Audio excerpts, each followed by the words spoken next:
नमस्कार दोस्तों, मैं Dharmendra Verma online study with DK में आपका बहुत बहुत स्वागत करता हूं। अभी तक हम बाल विकास हिंदी दोनों के एनालिसिस यानी कि आंसर की डाल चुके हैं। ये पर्यावरण अध्ययन के आंसर की है। इसमें आपको 30 प्रश्नों के जवाब मिलेंगे और अंत में आपको बताना है कि इन 30 प्रश्नों में आपको कितने नंबर आए। तो यहाँ पर पहला प्रश्न है, निम्नलिखित में से कौन सा एक भारत का संघ शासित प्रदेश नहीं है। यहाँ पर देखिए कौन सा भारत का संघ शासित प्रदेश नहीं है पूछा गया है। तो राइट आंसर हमारा मणिपुर होगा। मणिपुर राइट आंसर हमारा हो जाएगा।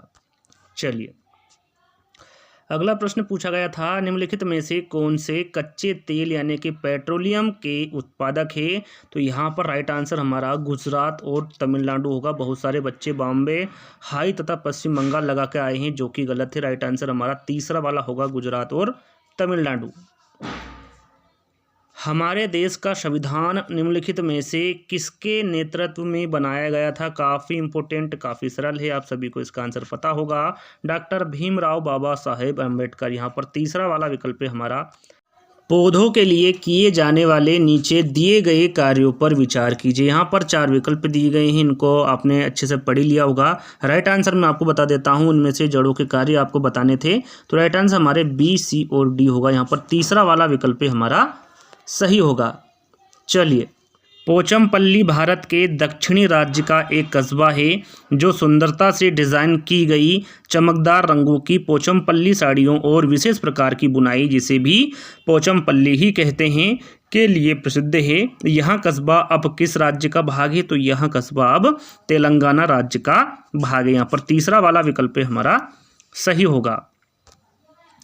निम्नलिखित में से खाद्य पदार्थों के उस समूह को चुनिए जिसके प्रत्येक सदस्य में लौह तत्व प्रचुर मात्रा में होता है। तो यहाँ पर आंवला, पालक और गुड़ में प्रचुर मात्रा में लौह तत्व होता है। तो यहाँ पर राइट आंसर हमारा सेकंड वाला होगा। चलिए, निम्नलिखित में से पक्षियों का वह समूह चुनिए जिसका प्रत्येक सदस्य हमारी तुलना में 4 गुनी अधिक दूरी की वस्तुओं को स्पष्ट देख सकने योग्य है। सरल सा प्रश्न है, आप सभी को इसका आंसर पता होगा। ये कौन है? बाज, चील और गिद्ध है। फोर्थ वाला विकल्प हमारा सही होगा। चलिए अगला प्रश्न दिया था, नीचे दिए किस एक राज्य के ग्रामीण लोग अपने ढालू छत वाले लकड़ी के मकान मजबूत बांस के खंभों पर धरती से 3 से 3.5 मीटर की ऊंचाई पर बनाते हैं। तो ये असम राज्य के ग्रामीण लोग होते हैं। तीसरा वाला विकल्प हमारा सही होगा। भारत के मानचित्र में दिल्ली की स्थिति के सापेक्ष गांधीनगर, जो कि गुजरात की राजधानी है, और पटना, जो कि बिहार की राजधानी है, की दिशाएं आपको क्रमशः बताना है। तो यहाँ पर सिर्फ मैं आपको राइट आंसर बता देता हूँ। राइट आंसर होगा दक्षिण, पश्चिम और उत्तर पूर्व। यहाँ पर फोर्थ वाला विकल्प हमारा सही होगा। निम्नलिखित में से किसने मटर के पौधों के साथ प्रयोग किए और यह पाया कि मटर के पौधों में कुछ ऐसे लक्षण होते हैं जो जोड़ियों में पाए जाते हैं, जैसे कि चिकने या खुरदरे, लंबे या बोने, पीले या हरे आदि। तो ये जो मटर के पौधों के साथ प्रयोग किया था वो ग्रेगोर जाहन मेडल के द्वारा किया गया था। यहाँ पर सेकंड वाला विकल्प हमारा सही होगा। निम्नलिखित में से कौन सा एनसीएफ 2005 के अनुसार ईवीएस पाठ्यक्रम में सुझाए गए 6 विषयों में से एक। यहाँ पर देखिए 6 विषयों में से एक बताना है, तो वो चीज़ें जो हम बनाते हैं और करते हैं। यहाँ पर तीसरा वाला विकल्प हमारा सही होगा। उपाख्यान अभिलेखों में क्या नहीं दर्ज करना चाहिए। तो इसमें मजबूतियों और कमजोरियों की पहचान करना, साथ में बच्चे की रुचियों और संबंधों आदि की पहचान करना दर्ज नहीं करना चाहिए उपाख्यान अभिलेखों में। तो राइट आंसर हमारा सी और डी होगा। चलिए, आप एक एकीकृत ईवीएस कक्षा के लिए कैसे योजना बनाएंगे। तो राइट आंसर होगा, एक पाठ में 2 या अधिक विषय क्षेत्रों को मिलाकर आप एक एकीकृत ईवीएस कक्षा के लिए योजना बना पाएंगे। तो राइट आंसर हमारा यहाँ पर पहला वाला होगा। चलिए, पुनीत ने अपनी कक्षा 5 के शिक्षार्थियों को मानव शरीर की एक रूपरेखा दी और उन्हें भोजन विषय पढ़ाने से पहले पाचन तंत्र को बनाने को कहा। पुनीत क्या चाहता था? तो पुनीत पाचन से संबंधित शिक्षार्थियों के विचारों को प्राप्त करना चाहता था। यहाँ पर सेकंड वाला विकल्प हमारा सही होगा। निम्नलिखित में से क्या रचनात्मक आकलन के संबंध में सही नहीं है। यहाँ पर देखिए रचनात्मक आकलन के संबंध में क्या सही नहीं है पूछा गया है। तो आपका राइट आंसर होगा रिपोर्ट कार्ड के प्रत्येक तिमाही में इसकी सूचना दी जानी है। तो राइट आंसर हमारा पहला वाला होगा।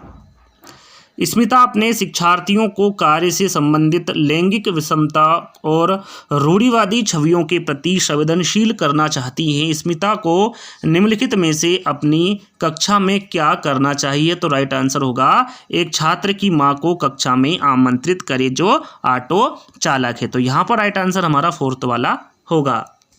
चलिए, कक्षा 5 में समयन आमतौर पर अपना दिया हुआ कक्षा का कार्य नहीं करते हैं। मुद्दे को हल करने का सबसे अच्छा उपाय हो सकता है।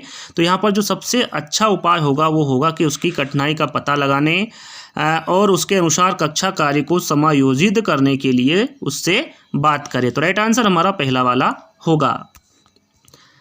मुस्कान ने परिवहन में डीजल वाहनों का उपयोग निषिद्ध होना चाहिए विषय पर एक वाद विवाद का आयोजन किया। मुस्कान के द्वारा इस विषय पर कक्षा में वाद विवाद के आयोजन का क्या उद्देश्य। यहाँ पर देखिए आयोजन का उद्देश्य पूछा गया था। तो राइट आंसर होगा यहाँ इस मुद्दे पर छात्रों को कई दृष्टिकोणों की सराहना करने में मदद करता है। तो राइट आंसर हमारा फोर्थ वाला यहाँ पर होगा। चलिए, ईवीएस में मानचित्रण कौशल स्थानों की सापेक्ष स्थिति की समझ को विकसित करता है। यहाँ पर फोर्थ वाला विकल्प हमारा सही होगा। ईवीएस की एकीकृत प्रकृति सहायक है। तो ये शिक्षार्थी केंद्रित उपागम का पालन करने और संकल्पनाओं की अधिक संख्या का परिचय देने में ईवीएस की एकीकृत प्रकृति सहायक है। तो राइट आंसर हमारा यहाँ पर तीसरा वाला होगा। निम्नलिखित में से क्या ईवीएस में आकलन का एक व्यापक संकेतक नहीं है। तो यहाँ पर जो अवधारणा मानचित्रण है ये एक व्यापक संकेतक नहीं है। फोर्थ वाला विकल्प हमारा सही होगा। चलिए, कुछ हजार साल पहले भारत में तालाबों के निर्माण के अल बिरूनी के अवलोकन के आधार पर कक्षा 5 के ईवीएस के पाठ्य पुस्तक में एक अनुच्छेद है। इस अनुच्छेद को शामिल करने का क्या उद्देश्य। यहाँ पर देखिए इस अनुच्छेद को शामिल करने का उद्देश्य पूछा गया था। आपके सामने 4 विकल्प दिए थे और कूट में आपको आंसर देना था। तो यहाँ पर आपका सही आंसर होगा ए, सी और डी। तो राइट आंसर हमारा सेकंड वाला होगा। चलिए, अपनी कक्षा में 50 से अधिक छात्रों के साथ वाणी उन्हें एक ऐसी गतिविधि में जोड़ना चाहती हैं जिसमें सीखने को बढ़ाने के लिए अधिकतम संख्या में इंद्रियां शामिल हो। निम्न में से कौन सा क्रियाकलाप उपरोक्त कार्य के लिए ठीक होगा। तो राइट आंसर होगा नज़दीक के स्थान के लिए क्षेत्र भ्रमण का आयोजन करना। यहाँ पर फोर्थ वाला विकल्प हमारा सही होगा। चलिए, इकरा अपने शिक्षार्थियों को ईवीएस में समाचार पत्रों और पत्रिकाओं को पढ़ने के लिए क्यों प्रोत्साहित करती है। तो यहाँ पर राइट आंसर होगा ये शिक्षार्थियों को उनके अपने संसार से जुड़ने में सहायता करते हैं इसलिए। तो राइट आंसर हमारा यहाँ पर सेकंड वाला होगा।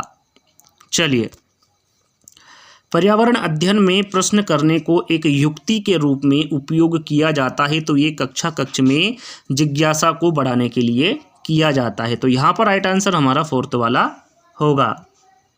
चलिए, नीचे दिए गए कौन से एक राज्य में तोरांग का अर्थ जंगल होता है। तो ये झारखंड राज्य में होता है। कहाँ पर होगा, झारखंड में। फोर्थ वाला विकल्प हमारा सही होगा। आपका घर एक्स पर स्थित है तथा आपका विद्यालय वाई पर है। यद्यपि आपका विद्यालय ठीक सामने है परंतु बीच में व्यस्त राजमार्ग होने के कारण आप सीधे नहीं जा सकते। अतः पहले आप ठीक दक्षिण में 125 मीटर दूर जाते हैं, फिर ठीक पूर्व में 100 मीटर लंबा सुरंग पथ पार करते हैं और अंत में आप ठीक उत्तर में 125 मीटर दूरी पर वाई पर अपने विद्यालय पहुंचते हैं। वाई पर विद्यालय के सापेक्ष एक्स पर आपका घर कहाँ स्थित है। यदि हम इसको सोल्व करेंगे तो वीडियो लंबा हो जाएगा। डायरेक्टली मैं इसका आंसर बता दूंगा। राइट आंसर होगा 100 मीटर ठीक पश्चिम। यहाँ पर तीसरा वाला विकल्प आपका सही होगा। चलिए, कोई लड़का नागरकोइल से मडगांव जाने के लिए 4 जून 2020 को किसी रेलगाड़ी में सवार हुआ। यह रेलगाड़ी 2200 यानी कि 22:30 बजे नागरकोइल से चली और 6 जून 2020 को 4:30 बजे मडगांव पहुंची। यदि इस समय अंतराल में रेलगाड़ी ने 1145 किलोमीटर दूरी तय की तो रेलगाड़ी की औसत चाल लगभग क्या होगी। यहाँ पर डायरेक्टली आंसर बता देता हूँ मैं आपको, इसकी औसत जो चाल होगी वो 38.5 किलोमीटर प्रति घंटे होगी। तो राइट आंसर हमारा यहाँ पर सेकंड वाला होगा। चलिए, नीचे दिया गया कौन सा कथन मधुमक्खियों और छत्तों के विषय में सही नहीं। यहाँ पर देखिए कौन सा कथन सही नहीं है पूछा गया है। तो आपका राइट आंसर होगा नर मक्खियाँ छत्तों के लिए अत्यंत महत्वपूर्ण होती हैं। तो राइट आंसर हमारा यहाँ पर सेकंड वाला होगा। चलिए, अंतिम प्रश्न है, आज हम मिर्ची के बिना भोजन की कल्पना भी नहीं कर सकते, इसे व्यापारी हमारे देश में लाए थे। तो ये दक्षिणी अमेरिका के व्यापारी लाए थे भारत में। तो यहाँ पर तीसरा वाला विकल्प हमारा सही रहेगा।